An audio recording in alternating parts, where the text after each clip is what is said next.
말씀은 욥기 23장 1절부터 17절까지의 말씀입니다. 욥은 이제 친구들이 아니라 하나님께 이야기를 하기 시작합니다. 사실 오늘 욥이 말한 것처럼 그가 지금 할 수 있는 것은 탄식뿐일지도 모릅니다. 그는 지금 그가 겪고 있는 고난을 당할 만한 죄를 짓지 않았다고 확신하고 있습니다. 그렇기 때문에 하나님 도대체 왜 자신에게 이런 고난을 주시는지 이해할 수가 없는 것이죠. 그는 지금까지 살아가면서 최대한 하나님의 뜻을 따라서 행하려고 애썼고 열심히 노력했는데, 그런데 지금 그가 느끼는 감정은 하나님께 버림받은 느낌입니다.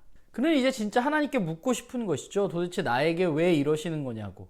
그런데 그는 하나님이 어디에 계신지 알 수 없다고 말합니다. 주위를 아무리 둘러봐도 하나님 계시지 않는, 하나님이 부재 중에 계신 것 같은 느낌을 그는 받고 있기 때문에 그는 탄식밖에 할 수 없는 것입니다.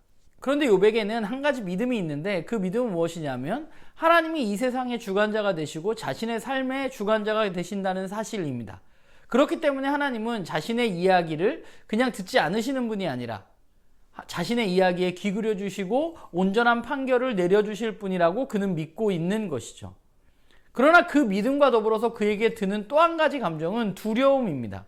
그가 생각한 하나님은 어떤 결정을 내리셨다면 그 결정을 밀고 가신 하나님이신데, 하나님이 지금 자신을 향해서 어떤 계획을 가지고 계신지 그는 모르기 때문에 두려운 것이죠. 하나님이 자신을 완전히 버릴 것 같은 느낌이 그에게 한편으로는 드는 것입니다.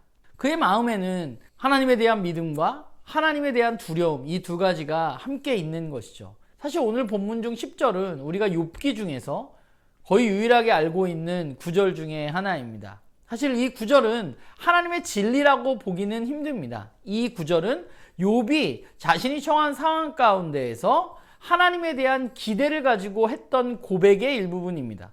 그는 여전히 자신의 삶의 주관자인 하나님께 기대하고 있고 올바른 판결을 내리셔서 자신이 이 일을 통해서 더 나은 방향으로 나아갈 수 있기를 기대하면서 고백하고 있는 것이죠. 조금 전에 이야기했지만 욥은 하나님 앞에서 두 가지 감정을 가지고 있는 것 같아요. 더 나은 방향으로 자신을 이끌어 주실 것이라는 믿음과, 또 하나는 자신을 완전히 버리실 것 같은 두려움입니다. 그래서 그는 하나님이 자신의 삶을 올바로 판결해 주시기를 기대하지만 하나님이 이미 어떤 결정을 내리셨을까 봐 두려워하고 있는 것이죠. 사실 이런 상황이 되면 욥이 선택할 수 있는 또 다른 선택지가 있습니다. 그것은 무엇이냐 하면 친구들의 말을 들어서 자신이 무조건 잘못했다고 고백하고 그 친구들의 말에 순응하는 것입니다. 또 하나는 하나님이 틀렸다고 이야기하고 하나님 정의롭지 않다고 이야기하고 하나님에게서 등을 돌려서 하나님을 떠나는 것입니다. 그런데 욥은 이 두 가지가 아니라 또 다른 방법을 선택하고 있는 것이죠. 무엇이냐면 하나님을 전적으로 믿지만 하나님께 나와서 자신이 가지고 있는 문제를 항변하고 토로하는 것입니다. 우리는 어떤가 돌아보게 됩니다. 우리도 우리의 신앙생활을 하다 보면 이해할 수 없는 여러 가지 일들을 만나게 됩니다. 그때 우리는 어떤 선택을 하는가? 사실 굉장히 많은 사람들은 어떤 질문이나 이해할 수 없는 일을 만났을 때 기존에 가지고 있었던 신앙에 순응하면서 그냥 그러려니 하고 내가 잘못했다고 인정하고 그 사건을 넘기게 되는 경우들이 대부분입니다.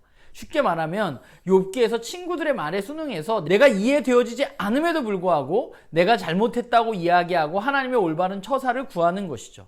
그리고 또 하나는 하나님이 부당하다고 생각하기 때문에 하나님을 정의롭지 않은 분이라고 판단하고 그분의 주권을 무시하고 그분으로부터 돌아서는 것입니다. 그런 의미에서 보자면 오늘 이 욥의 선택은 오늘 우리가 우리의 신앙의 여정 가운데 우리가 나아가야 할 방향이라는 생각을 하게 됩니다. 우리는 우리가 가지고 있는 어떤 이해할 수 없는 질문들을 그냥 그러려니 하고 넘어갈 것이 아니라 하나님 앞에 묻고 그것을 올바로 알아가는 일이 우리 가운데 필요하죠. 왜냐하면 그래야 우리는 진짜 하나님을 만날 수 있기 때문입니다. 우리가 너무 쉽게 그냥 그 문제를 기존에 가지고 있었던 생각으로 순응하게 되면 우리는 하나님을 더 깊이 알아갈 수 없습니다.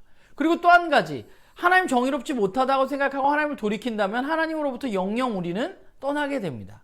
욥이 물론 다 올바른 것은 아니지만 욥의 이런 신앙 자세는 오늘 우리가 살아가는 우리의 삶에 있어서 우리가 배워야 할 것 같아요. 우리가 이해되어지지 않는 어떤 일을 만났을 때 우리는 하나님을 떠나거나 또 우리가 과거에 알고 있던 어떤 것에 무조건적으로 순응하는 것이 아니라 하나님 앞에 나아가서 질문하고 이해되어지지 않는 것을 묻고 하나님의 답변을 기다리고 그분 앞에 머물러 있는 것, 그것이 바로 우리가 걸어가야 할 길이라는 생각을 하게 됩니다. 왜냐하면 그래야 우리가 하나님을 더 깊게 만날 수 있기 때문이죠.